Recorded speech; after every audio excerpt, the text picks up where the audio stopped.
Salam, hamınızı xoş gördük. Bugün nənəmin mətbəxində faydalı məsləhətdir. Pərdələrin, xüsusən də tül pərdələrin ağardılmasından və təmiz yuyulmasından danışırıq. Pərdələr xüsusən küləkdən, günəşdən saralıb öz ağlığını itirirlər. Pərdələri həm əldə yuya bilərik, yəni ilıq suda, ləyəndə yumaq olar.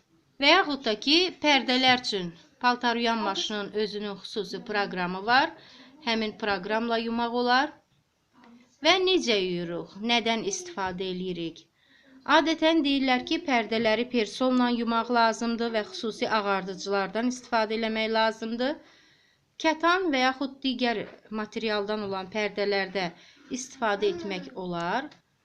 Amma sintetik və tül pərdələrdə ağardıcılar istifadə eləmək bir qədər çətinlik törədir. Sonra həm ütülənməsi, rəngi dəyişir.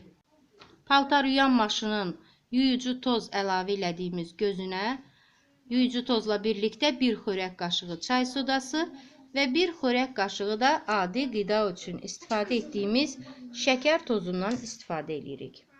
Və eyni adi qaydada pərdələri paltar yuyan maşında yuyuruq.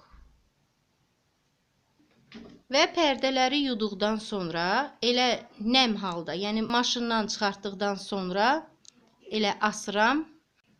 Özü otaq temperaturunda quruyur. Heç ütüləməyə də ehtiyac yoxdur.